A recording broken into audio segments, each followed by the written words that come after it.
What if I told you you've been doing networking all wrong? So last week at the business school, we covered networking, and it hit me that I've been doing it all wrong all these years, right? So I thought I would share. So on this short video, I'll cover the 3 different types of networks that you should have, why we network, and also how we should be networking. So firstly, what networking is not is meeting people and then doing those introductions and getting business card or contact numbers. All you're doing is just collecting information, right? So the first thing that you need to do is to define what network you are building and why you are building it. So you need to define your why. You have to have a reason for networking, and then everything that you do around building your network will then talk to that reason. So it needs to have a purpose. It can't just be randomly meeting people that you think are important, but like important for what? So you need to have like a goal that you're trying to achieve, and then as you go about networking, then it's slowly aligning to the network that you're building, right? So firstly, you need to have these 3 different types of networks. There's your personal network. Those are normally your friends and family, and maybe a mentor, just a close group of people. That's like your sounding board that you bounce things off, like ideas. And if you are doing something, you go to them to share the changes or your journey, so that they also give you that feedback, because these are the people that are close to you and will be able to provide you with honest feedback and support you on initiatives that you're driving. And then you've got your strategic networks. Now, this is a set of people that are key to either getting information or just accelerating your knowledge and power. So this is the key network that you will be trying to build. It needs to be strategic, not random. And then lastly, you've got your operational network, and this is associated with completing tasks. So these are the people that get things done.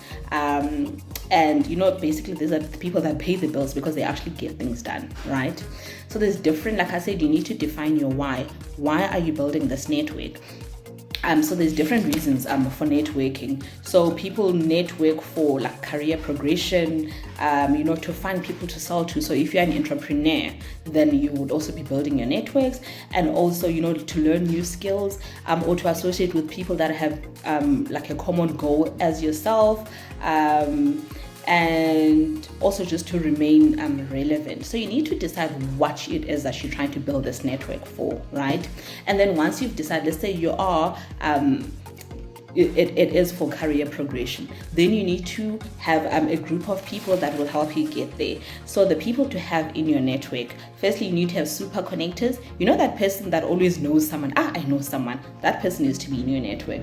And brokers. So you might not directly know someone, but they know someone that knows someone. And then there's also knowledge keepers, people that have information, people that have been in organizations for a long. Okay, it looks like I had to move to part 2. So as I was saying, you need to have knowledge keepers. These are the people that know how things work. So they hold all the knowledge, and you can tap into their knowledge, to move things ahead. And then you have influencers. These people do not have the power to sign things off or to make any major decisions. However, they can influence that decision. These are the people that are consulted before any major decision is made. These are the people that can open doors for you. So these are the people that you really need to get close to in order to get to that person that has the power, right? And lastly, the powerhouse. This person is hard to get to, but this is what you're building towards. So by connecting all these influencers and knowledge holders and super connectors, you are trying to get to that person of power. Now, this is the person that can sign things off, that has the final approval, that has the final say. And all your network that you're building is centered around getting to this person, right? So as I said initially, you need to be intentional about what it is that you're trying to achieve. So let's say, for an example, you're trying to, like, you're doing networking for career development. So the people that are in your networks would be people like recruiters, people like HR people, the PAs to the powerhouse, and every day you're setting time aside, to plant the seed. So you're not randomly having coffee. You are having coffee at a place you would like to work at, with the person that has influence at a place that you'd like to work at, and just planting that seed, like, look, I'm in the market and this is what I do, this is what I specialize in. So they all have you in mind, right? Those are the coffees that you're having. And with your recruitment agencies, if you want to be like headhunted, like have those conversations, send those emails, have those people in your network.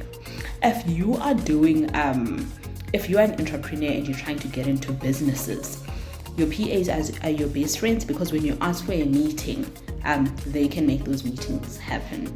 And then you need to figure out who are the people that influence this person to make decisions, to take on certain projects, or have certain partnerships. Those are the people that you are getting close to. So you need to be very stingy with your time. Don't just use time for anything. That coffee needs to be something that will influence your network positively to what you're trying to achieve. I hope this video has been of absolute value to you, and all the best in making those strategic connections for effective networking. All the best.